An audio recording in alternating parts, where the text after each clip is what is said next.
자, 오늘 말씀은 친밀한 교제입니다. 오늘 본문 말씀은 예수님께서 벳세다라고 하는 마을에서 맹인 한 사람을 고치는 그런 내용입니다. 그런데 오늘 본문 내용을 보면 그동안 예수님께서 하신 그 치유 사건과 좀 다르다라고 하는 것을 우리가 알 수가 있어요. 첫 번째는 뭐냐면 23절 앞부분에 보면 예수께서 맹인의 손을 붙잡으시고 마을 밖으로 데리고 나가사라고 했습니다. 우리 지난 수요일에도 귀먹고 말 더듬는 그런 자를 그 무리 가운데서 따로 데리고 나가셨다라고 하셨죠. 자, 그런 것처럼 이번에도 이 맹인의 손을 붙잡고 마을 밖으로 데리고 나갔어요. 예수님이 왜 굳이 마을 밖으로 데리고 나가셨을까? 그 자리에서 치유할 수 있으신데 왜 그랬었을까? 우리가 이렇게 첫 번째 질문을 던져볼 수가 있고요. 또 두 번째는 또 23절 그 뒷부분에 눈에 침을 뱉으시며 그에게 안수하시고, 자, 지난번에 그 말 더듬 그 사람도 그 귀에다가 침을 바르는 예수님이 하셨죠. 또 이번에도 역시 마찬가지 눈에 침을 뱉으셨다라고 하는 것을 자, 우리가 또 궁금해 여길 수가 있습니다. 왜 굳이 눈에 침을 뱉으셨을까? 역사적으로 당시에 그 침은 치료제로 사용했었다라고도 합니다. 자, 우리 모기에 물리면 침 바르죠. 예. 그리고 엎어져서 무릎 깨지면 또 침 바르는 그런 옛날에 그랬죠. 그렇죠? 옛날에 그랬죠. 요즘에는 또 그러지 말라고도 하는 걸 들었는데, 자, 그런데 이상한 것은 예수님은 어떤 분이에요? 말로만 해도 치유할 수 있는 분 아니에요? 그죠? 그 자리에 없어도 그냥 말로만 해도 저기에 집에 있는 그 딸이, 죽어가는 딸이 나을 수 있는 그런 분이 바로 예수님이셨잖아요. 자, 그런데 왜 굳이 이렇게 할 필요도 없는 이 일을 하셨을까? 또 우리가 궁금함을 가질 수가 있습니다. 자, 그런데 진짜 궁금한 것은 바로 이 세 번째입니다. 예수님은 맹인에게 안수를 하셨어요. 안수를 하셨어요. 근데 정말 이상한 것은 뭐냐면 예수님이 안수를 2번을 하고 나서야 이 맹인이 눈을 떴다는 얘기예요. 온전히 볼 수 있었다는 말이에요. 그러니까 예수님이 한 번 안수하시고 무엇이 보이느냐라고 하니까 맹인이 사람들이 보이나이다. 나무 같은 것들이 걸어가는 것을 보나이다. 그러니까 사람인 것 같은데 흐릿한 거죠. 그러니까 완전히 보인다고 하는 게 아닌 거예요. 자, 그러니까 예수님께서 다시 안수를 하셨어요. 그랬더니 그제서야 모든 것을 밝히 보았다라고 하는 겁니다. 자, 여러분, 그동안 예수님의 능력을 보면 아까도 얘기했지만 그냥 말로만 해도 나음을 받고 치유되어지고 귀신이 쫓겨나지고 등등의 여러 가지 놀라운 역사들이 그렇게 일어났단 말이에요. 자, 그런데 유독 여기서는 안수를 2번이나 해야 그 맹인이 완전히 치유되어지는 그런 일이 일어났다란 말이에요. 자, 왜 그랬을까요? 정말 저는 이게 궁금했어요. 왜 그랬을까? 예수님의 능력이 이전보다 약해지셨을까? 자, 여러분, 오늘 본문 내용은 궁금한 것 투성이에요. 예수님이 왜 그러셨는가? 우리가 그 이유를 알기 위해서는요, 한 가지 단어만 알면 돼요. 한 가지 단어. 그 단어가 뭐냐면 바로 22절 끝에 나오는 구하거늘이라고 하는 구하다라고 하는 이 말이에요. 그래서 사람들이 이 맹인을 예수님께 데려와서 손대시기를 구했어요. 자, 그런데 이 구하다라고 하는 이 단어를 좀 더 깊이 보면, 원어로 보면 파라칼레오라고 하는 단어를 쓴다는 거예요. 앞에서 우리 앞에서 어떤 일들이 있었냐면 그 많은 일 중에 수로보니게 여인이 자기 딸이 귀신 들려 있었는데 그 귀신을 쫓아내달라 이렇게 부탁을 했었어요. 예, 그렇게 그때 간구하거늘 구하다라고 하는 단어를 썼단 말이죠. 자, 그런데 그 구하다라고 하는 그 말은 우리가 생각하는 그냥 간청하다, 간절히 구하다 이런 뜻입니다. 에로타오라고 하는 단어를 썼어요. 헬라어 원어로 보면 에로타오. 자, 그런데 오늘 본문에서 사람들이 맹인을 데리고 와서 구할 때에 썼던 단어는 구하다라고 하는 그 스로보니게 여인이 구했던 그 단어를 쓰지 아니하고 파라칼레오라고 하는 또 다른 단어를 썼단 말이에요. 자, 그래요. 파라칼레오, 뭔가 뜻이 있는 거겠죠? 이제 이 단어의 뜻은 뭐냐면 우리나라 말로 해석을 하면 바로 격려예요. 격려. 격려라고 하는 뜻이라고 합니다. 자, 이 단어는 다시 한번 이 단어를 분석해 보면 이 단어는 두 단어의 합성어예요. 파라라고 하는 말하고 칼레오라고 하는 단어가 합쳐져 있어요. 그래서 이 파라라고 하는 말은 옆이란 뜻이에요. 옆에서 이렇게 뜻이에요. 칼레오는 소리친다라고 하는 뜻입니다. 자, 그럼 무슨 뜻이 되죠? 옆에서 소리친다. 이런 뜻이 되어지는 거예요. 그게 격려라는 얘기예요. 여러분, 격려가 뭐냐면 옆에서 소리쳐 주는 거예요. 그게 격려라고 하는 얘기예요. 지금 맹인을 데리고 온 사람들, 이 사람들이 지금 예수님께 무엇을 한 겁니까? 바로 맹인을 위해서 예수님께 외쳐준 거예요. 예, 파라칼레오 해준 거예요. 격려해 준 거예요. 그게 바로 옆에서 이 사람을 대신해서 예수님께 외쳐준 거라는 거죠. 예수님, 이 맹인은 지금 너무나 불쌍한 자입니다. 이 맹인을 도와주십시오 라고 맹인을 대신해서 예수님께 소리쳐 준 거예요. 그래서 이 맹인에게 예수님의 그 위로와 격려를 부탁하고 있는 것입니다. 자, 여러분, 정말 저는 간절히 바라기는 우리가 바로 이런 자 되어졌으면 좋겠습니다.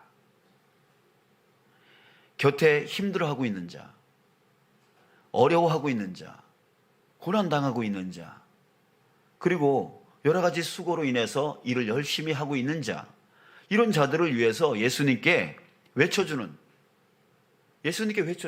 주님, 이 사람이 지금 아픕니다.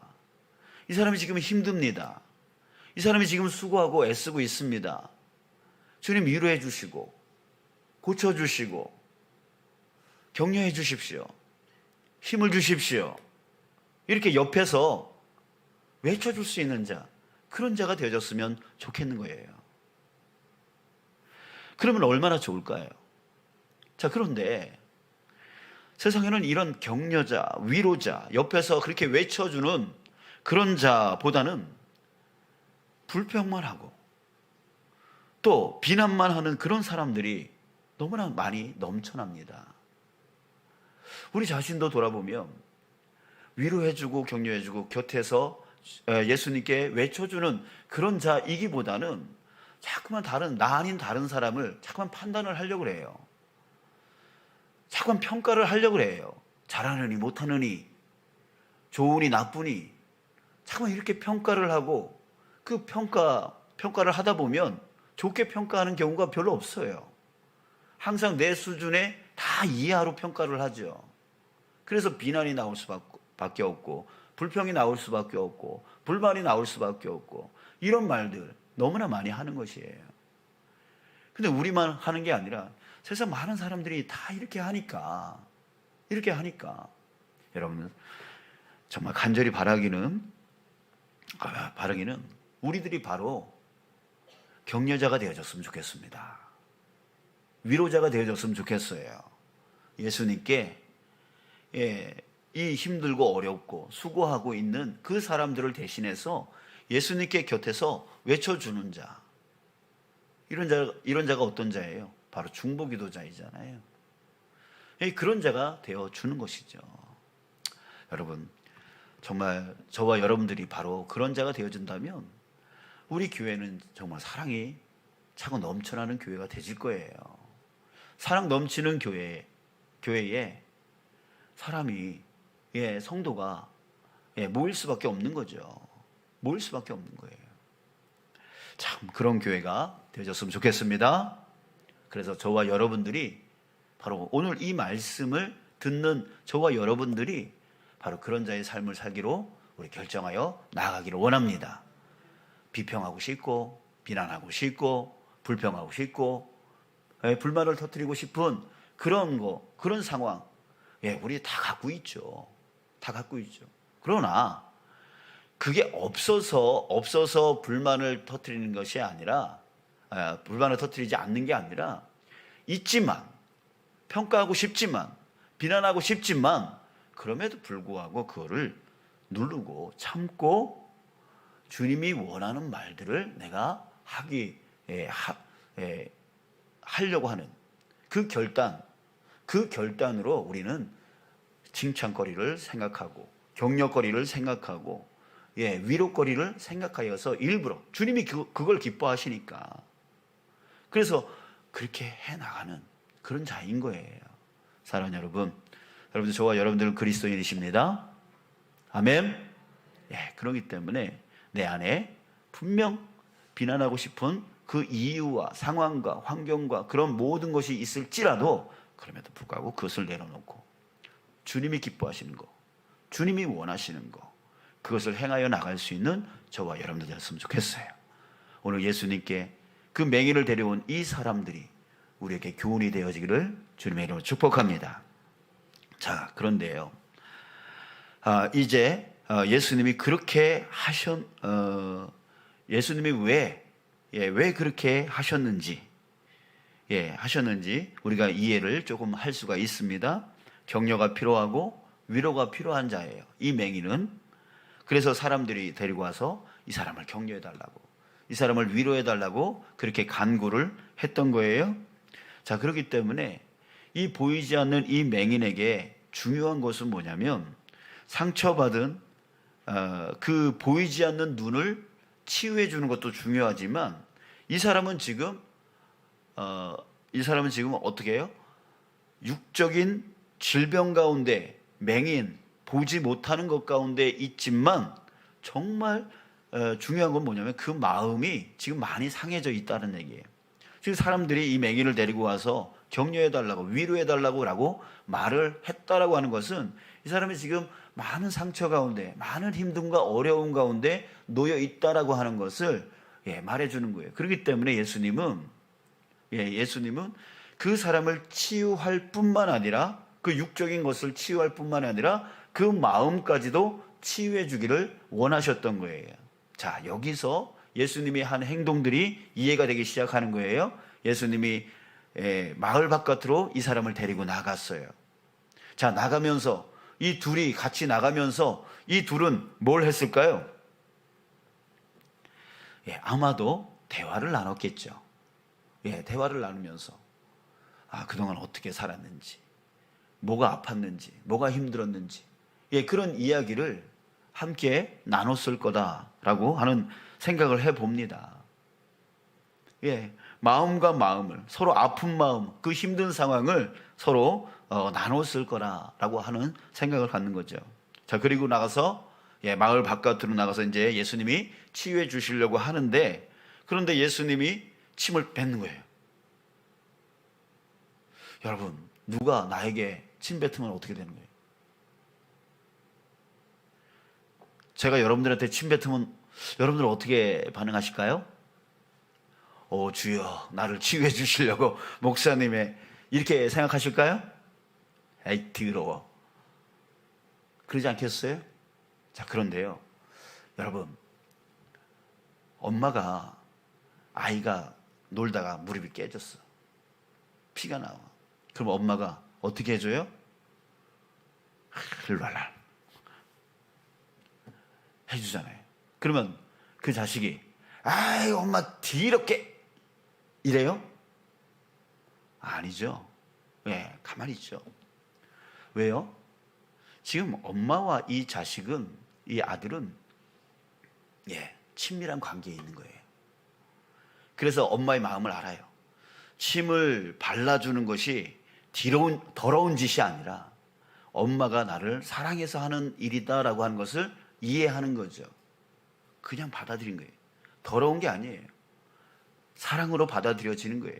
여러분, 저는 이걸 생각해 볼 때 지금 예수님이 이 맹인에게 그 눈에 침을 뱉는 그것을 이 맹인은 뭘로 생각했을까? 어떻게 생각했을까? 저는 바로 어머니가 이 자식에게 침을 발라주는 것처럼 사랑으로 받지 않았을까? 저는 그렇게 생각이 들었습니다. 왜요? 지금 짧지만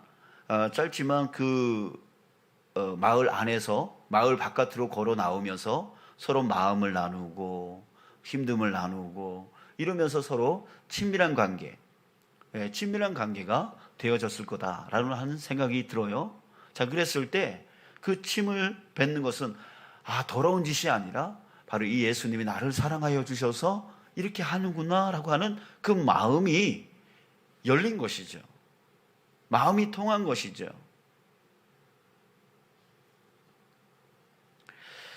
자, 그래요. 정말 아무런 관계가 없었다면 침을 뱉는 행위는 아주 더러운 짓이고 무례한 짓으로 보여질 수 있습니다. 하지만 지금 예수님과 이 사람은 친밀한 관계 가운데서 이 맹인은 사랑으로 느껴졌을 거다라고 하는 생각을 갖는 것이죠. 자, 여러분,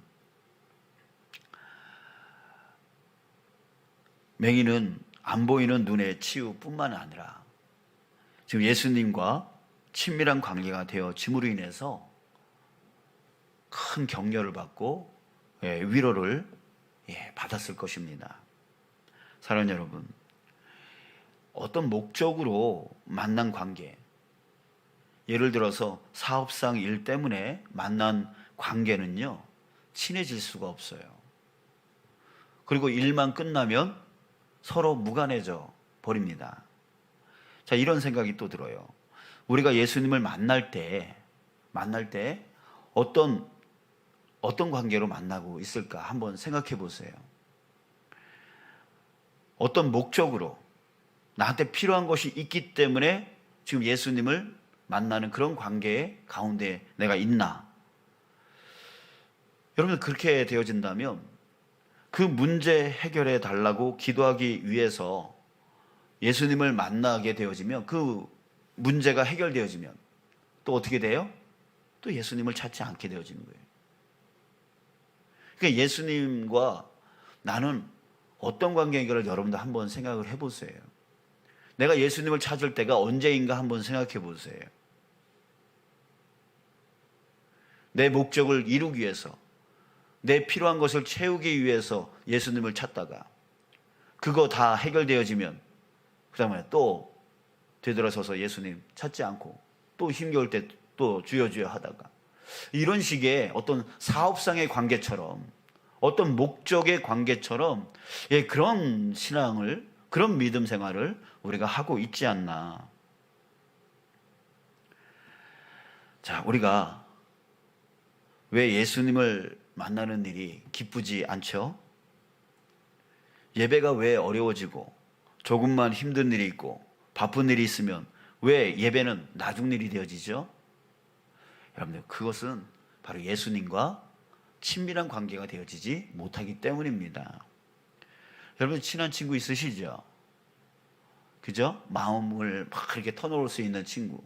그런 친구는 또 만나고 싶고, 오늘 만났는데 내일 또 보자 그러고, 방금 전화 1시간 넘게 했는데 만나서 또 얘기하자 그러고, 그러잖아요.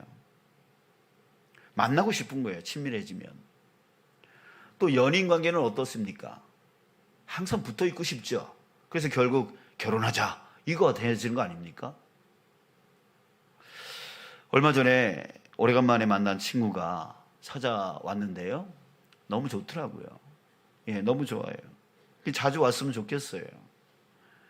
자, 그런데 왜 예수님 만나는 거는 그만큼 즐겁지 않을까? 왜 예배 나오는 게 어려울까? 왜 나중 일이 되어질까?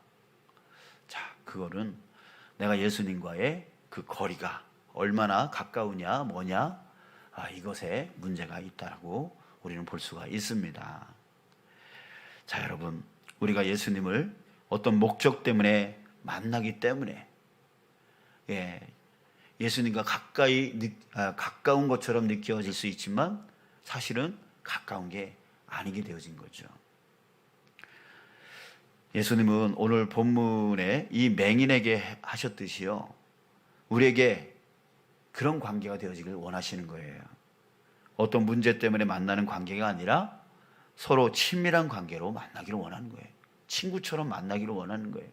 그래서 뭘 바래서 만나는 것도 만나지만 정말 그런 바람이 없이 그냥 예수님 만나서 그냥 수다 떠는 게 너무나 좋아서 내 마음의 힘듦과 어려움 다 뭘 바래서가 아니라 그냥 내 안에 있는 그 마음의 그 기쁜 것도 또 슬픈 것도 다 털어놓는 그런 친구 같은 그런 자로, 그런 관계로 만나는 관계. 여러분, 예수님은 우리에게 그런 관계를 원하시는 거예요. 그런 관계를 원하시는 거예요. 그럴 때에 우리 그거 알잖아요. 눈빛만 봐도 저 사람이 뭐가 필요한지 안다고 그러잖아요. 우리 부부간의 관계가 그렇잖아요. 뭐 눈빛만 봐도 저 사람이 뭘 원하고 있는지 안다, 뭐 이렇게 하는 관계. 자, 여러분, 예수님과 내가 바로 그런 관계가 되어져야 되지 않을까요? 예수님이 원하는 게 바로 그거예요. 그렇다면 여러분, 나한테 뭐가 필요해야 예수님을 찾는 그런 자가 아니라 이제는 필요하거나 필요하지 않거나 상관없이 그냥 친구처럼 예수님을 만나는 그런 친밀한 관계, 그런 친밀한 관계가 되어지면 자연히 예수님이 나의 친구가 되어주시니까 눈빛만 봐도 아시는 거죠. 또 나도 주님의 그 눈빛만 봐도 주님이 내가 뭘 하기를 원하시는구나. 그러면은 정말 그 친밀한 친구가 나한테 부탁하면 그래 내가 해줄게 라고 말하는 것처럼 정말 나는 순종이 그대로 되어지는 거고, 주님은 또 나에게 필요한 것들을 내가 구하지 않아도 눈빛만 봐도 아니까 또 채워주시고, 이런 관계가 되어지는 거예요. 자, 사랑하는 여러분, 오늘 저와 여러분들이 그 예수님과의 관계를 다시 한번 우리 생각해 보기를 원합니다. 그래서 이제 정말 어떤 목적이 있어야지만 예수님을 찾는 우리가 아니라 항상 정말 길을 걸어가도 또 일을 해도 집에 있어도 또 누워서 자도 또 일어나도 교회 와도 그 어느 곳에 어떤 상황과 환경 가운데 있더라도 예수님을 찾고 예수님을 만나고 예수님과 교제 나누고 그런 친밀한 관계로 나아가는 저와 여러분들 되시길 주님의 이름으로 축복합니다. 아멘. 이 시간 우리 함께 기도하기를 원합니다. 우리 그런 찬양이 있잖아요. 친구 되기 원합니다 라고 하는 찬양 여러분들 기억하시죠? 우리 그런 기도 했으면 좋겠어요. 주님, 내가 이제 어떤 목적 때문에 주님을 찾았는데 그 목적이 이루어져 버리면 또 주님을 등한시 여기고 멀리 하다가 또 나한테 또 뭐 이렇게 급한 일이 생기면 또 주여 그때 또 찾고, 이런 관계 말고 이제는 친밀한 관계로 더 가까이 나가길 원합니다. 내가 세상에 있는 나의 친한 친구보다 더 친한 예수님 되어지길 원합니다. 그래서 예수님의 눈빛만 봐도 예수님이 뭘 요구만 해도 내가 다 하겠습니다라고 그냥 자원하는 마음으로 헌신해 나가고, 또 주님은 내 힘든 거 어려운 거 정말 누구보다도 더 가까이 오셔서 나를 채워주시고 인도해 주시고 도와주시는 그런 관계로 더 가까이 나가는 자 되어지길 원합니다.